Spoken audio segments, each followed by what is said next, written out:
This week on LTC News, the hands-free bill becomes law. The Lowell Police will be out in full force with the help of a distracted driving grant, which was issued through the Executive Office of Public Safety.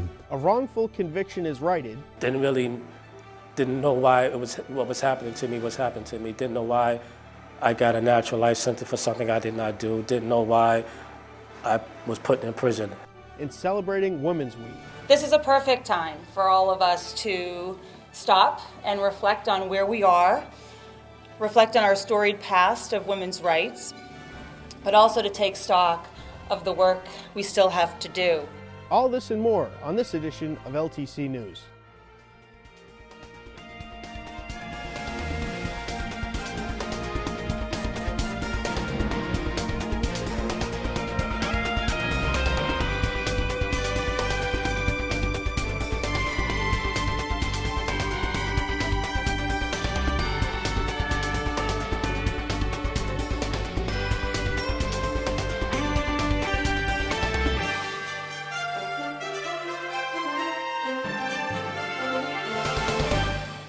Welcome to LTC News. I'm your host, Matthew Nelson. March 3rd marked Super Tuesday, a day where 14 states, including Massachusetts, hold primary elections or caucuses for the United States presidential primary. LTC News stopped by the Lowell High polling station during the primary and asked residents about their thoughts on this year's election. Hi, my name is Zoe Arthur Jiniku. This is my personal belief and feelings that this is one of the most important elections in our modern day history, one that is really going to shape our country. It's so important for anyone and everyone who is interested in shaping our democracy to come out, however you vote, but just come out and let your voice be heard. Yeah, this is a really important election. I'm actually kind of sick of it at this point. I'm tired of hearing about it, but I think it's so important. I think it's so cool to see so many people so politically engaged. So this is like the first time that a bunch of people that I know are voting for the first time. So I think it's really cool how it's sort of bringing people together like that. Every year, voting is one of the fundamental rights of citizens. I am one of the few individuals that believe that you should be charged tax if you don't vote. It's a civic responsibility for you to decide whomever you want as your candidate or to be representing you. My thought on this election is I just think it's important that everybody keeps it peaceful, that we all vote for who we think is the best person to lead the Democratic Party in this country. And I think that I hope there's a better understanding of everybody's views and values in terms of why people vote for who they vote for. Well, I think this election is important because it's really a choice between, I'm a Democrat, so it's a choice between how you feel the party should go. I think it's a battle for the future of the Democratic Party and, a battle for, in a larger sense, for how America is going to go.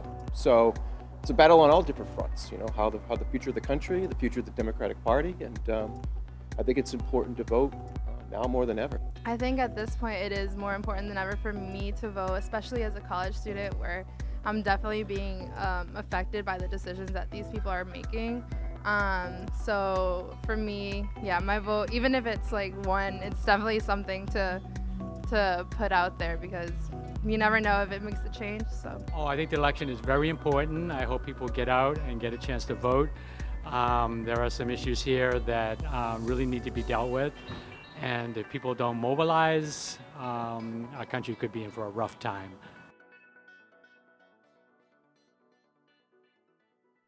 A new law went into effect recently banning the use of cell phones while driving.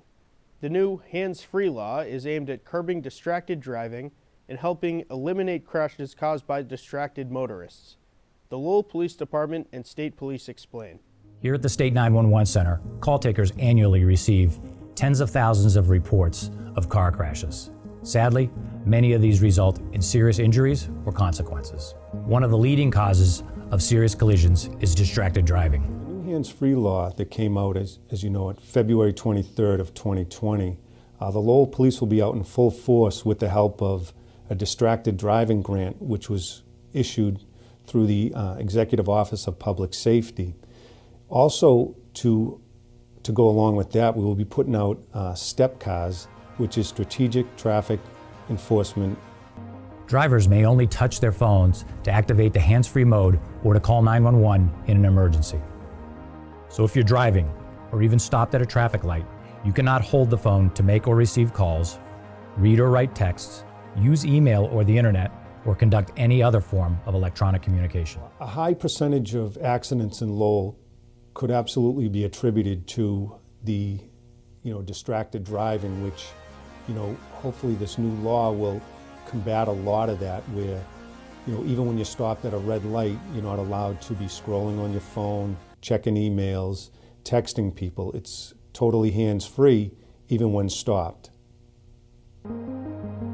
On February 23rd, 2020, the state's new hands-free law goes into effect. Drivers 18 and older may only use their phones in hands-free mode. And remember, drivers under 18 are not allowed to use a phone in any way while operating a motor vehicle. This is for the under 18, as was stated, absolutely no use of an electronic device. And over 18 and over, it has to be used in a hands-free mode, but we think this will definitely help with 2 hands on the wheel and less distractions, will hopefully save lives. Local and state police officers will be out on the roadways to enforce the provisions of this new law and to educate motorists. As always, the patrol force will be out there, well educated on this new hands-free law and looking to educate the public to cut down on accidents which are caused by distracted driving. Let's work together to reduce the number of crash-related calls to centers like this. Please keep your hands on the wheel and your eyes on the road. Nothing on your screen is worth your life or the life of another. The LPD and MSP are only giving written warnings until March 31st, at which point the law goes into full effect. Just a few weeks after turning 16, Fred Clay was wrongfully jailed for 38 years for a crime he never committed, the murder of a cab driver in Roslindale. In this next segment, we hear from Fred about how he survived and what motivated him in the harsh environment of prison, as well as his plans for the future. Basically, they said that I left my foster home, went downtown Boston to the combat zone at 4 o'clock in the morning on November 16th, 1979.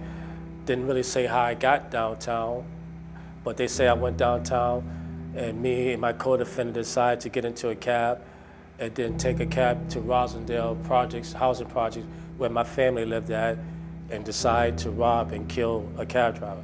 I ended up getting convicted based on eyewitness identification, and hypnosis involved in my case as well.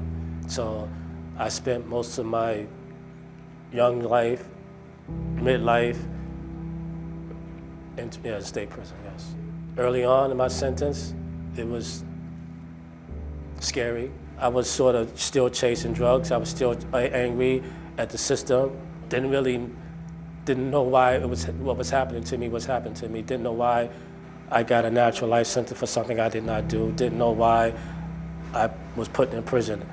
So I was just angry for a while. As far as the state helping me get back in society, they really didn't have no input into that. They really didn't help me out. Through the years, I ended up making friends from the community. It sort of gave me another connection to the outside community, because when you're in prison, the Department of Corrections do so much to try to cut off communication between the inmates and the public. And I ended up doing some of the programs that I wanted to do. When I was at Concord Farm, there was a flyer, a brochure that was placed up on the wall, and it was talking about circle support. And if you want to come to Lowell, if you want to go to Lawrence, there's people from the community that can help you get acclimated back in society. Whether you need help in finding a job training, get connected with CTI, just trying to get situated back in society.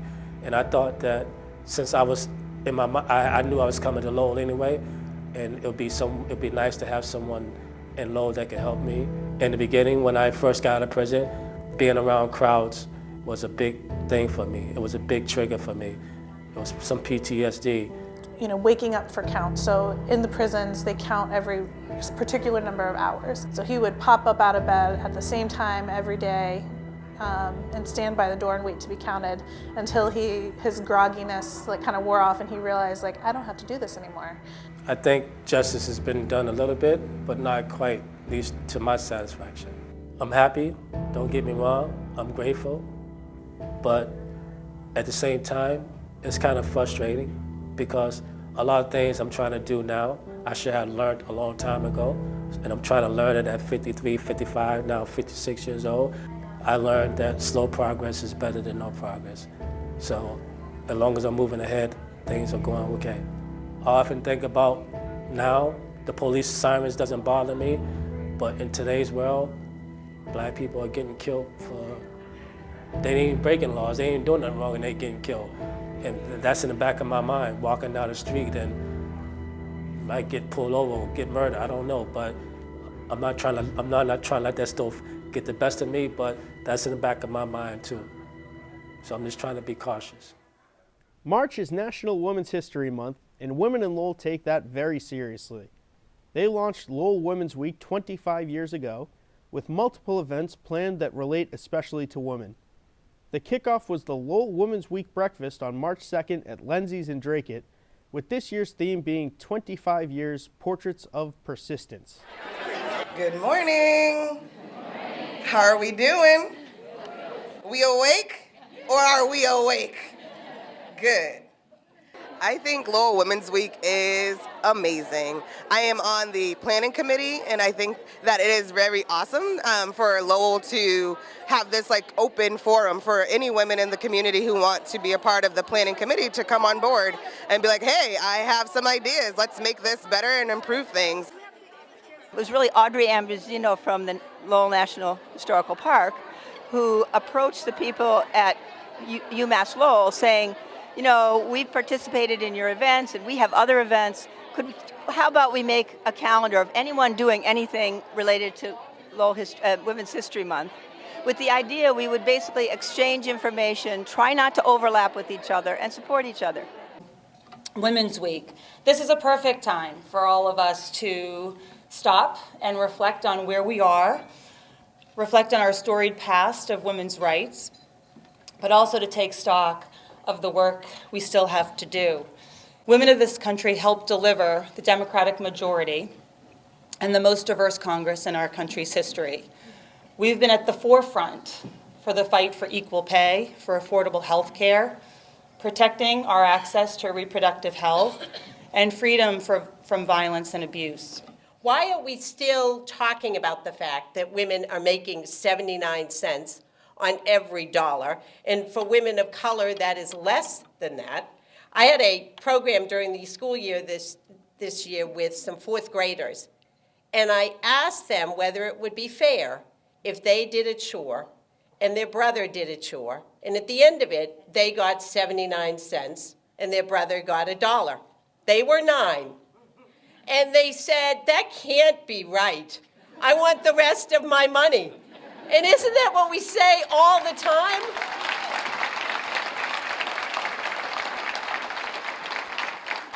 And we can think about the fact that Congress recently decided that the Smithsonian should add a museum of women's history on the mall, but then didn't give it any money. I want the rest of the money. It's the same argument all the time. We have to remember, even at this point, we've heard about the Lowell Mill girls.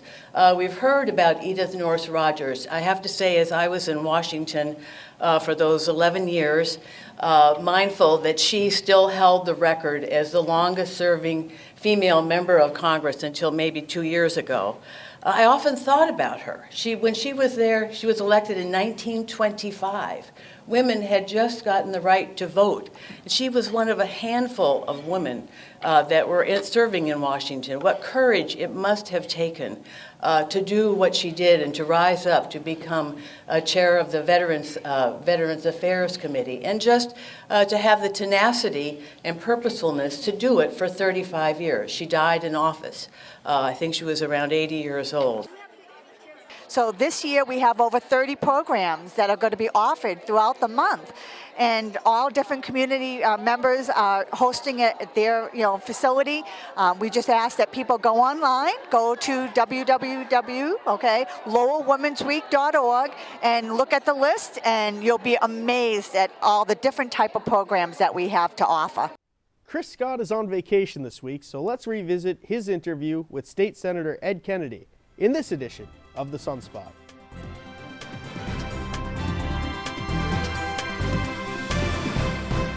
Good evening, everyone. I'm Chris Scott, the Enterprise Editor at The Sun. Thank you for tuning in to another edition of Sunspot. We're filming this on February 18th, where we do have some breaking news that we will ask our guests about, and then we'll move on to another couple topics down at the State House. Ed Kennedy is back. Hi. Thank Hello, you for Ed. having me back, Chris. Yep, I think this is maybe your second or third. I believe it's the third time. Third time. Yeah. You're always a good guest, always a good talker. Thanks. I appreciate you coming in. Yeah. The breaking news that I just referred to was today's indictment of a colleague of yours from the Lowell State House delegation, Dave Nangle, on a multitude of federal charges. He posted $25,000 bail today at the Moakley Federal Courthouse. He has been released by a magistrate on certain conditions, and that's a case that we will certainly be following closely at the newspaper. Right. I was just wondering your reaction to what happened. Frankly, I'm just shocked. I've just heard about it this morning. I haven't read the indictment, so I really don't know any of the particulars. My understanding is, and I learned this from the media, is that Representative Nangle has pleaded not guilty, and so I just wish him well going forward with that case, and hopefully he's able to get those issues resolved. I think that Dave Nangle is, I think of the State House delegation as a team, and Representative Nangle has been an important part of that team. One, because of he has a good amount of seniority down at the State House, and seniority matters. And secondly, he's very close, and probably the closest person in the delegation to the administration. So, so I think people rely on Dave to communicate with the administration in ways that nobody else in the city can right now. I'd like to just try to hold your feet a little bit to the fire on one of your comments. You say that you're shocked, and I believe that you are shocked, but this is really, it hasn't been a secret around the city that Nangle was potentially under some type of investigation for months. I mean, the newspaper reported a month ago that he spent nearly $10,000 hiring a Boston law firm that specializes in white-collar criminal defense. Right. So, last question on this, and we'll move on. Your antenna must have been up a little bit. It was. I was watching and listening, but all I heard was rumors. Aside from what you ran in the column, I think maybe a month. Well, we did a page one news story on that too. Yeah. Okay. Yeah. But aside from that, there really wasn't much. So I would hear rumors as everybody else did, but they this is a city where rumors are it's a pastime, right? So political rumors. So you just have to be careful. Yeah. But it was shocking to hear the news this morning. Okay. I'd like to move on to another couple topics. It's almost like you were back in the City Council chamber last week. City Councilor Rita Mercier, who once ran for state rep against Dave Nangle back in 96, maybe 95, when Ed LaLaja resigned. Yeah. Rita, the most popular vote getter in the city in city council elections, couldn't get elected state rep. Anyway, she filed a motion prohibiting city councilors from holding another elected office. Right. And that's been referred. They didn't approve it, but it looks like something will come. Jesus, I'd bet $100 that she was referring to you when you got elected as a state senator, but finished out the term. She said you had nothing to do with it. Right. What's your view on that? What's your reaction to that? I feel like the motion was directed towards me. I think that everybody that knows about the motion feels like it's directed towards me.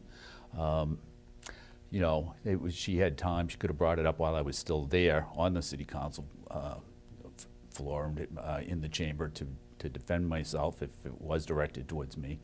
but she waited until later on.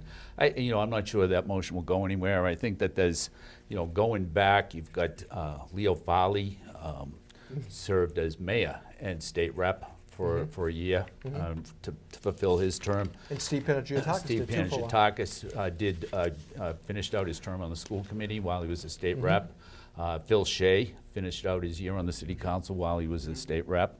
And there's several people in the legislature and in the Senate now who've done the same thing.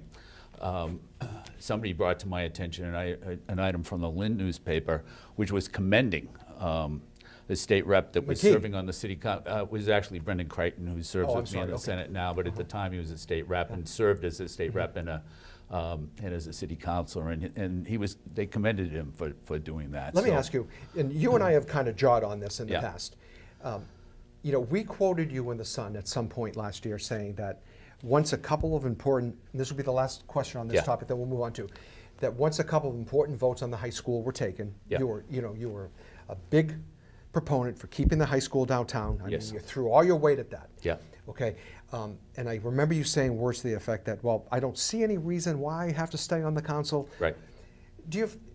Would you take a mulligan on that, and maybe you wish you hadn't said that? No, I think that people misinterpreted.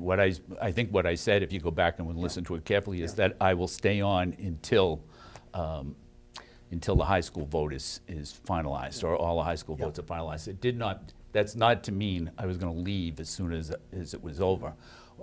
As the year progressed, I saw the changing of the voting system as being something that I wanted to be around for. I thought that would be and it was looming to be a very large issue, and I think I probably would. The person that would replace me would that would have been Sakawi Chow. Yeah, would have voted maybe differently from me. I'd say that's very likely. Yeah, as it turned out, it wasn't that big a deal, but it looked like it was going to be at the time. And by that time it was November. So why leave in November? Okay. And I think if you're Sakawi Chow, you probably had interest in me leaving before the election. After the election, I'm not sure it would have mattered to him. Yeah. 2 weeks ago, I had someone in that seat, one of your colleagues from the state Senate. I had Diana DeZoglio here, talking about her initiative to try to prohibit the use of NDAs in state government, and that whole issue has just taken on a life of its own. She was very pointed and with her criticism of the Speaker of the House and some other state officials. Wondering how you feel about that. Do you support her in that effort?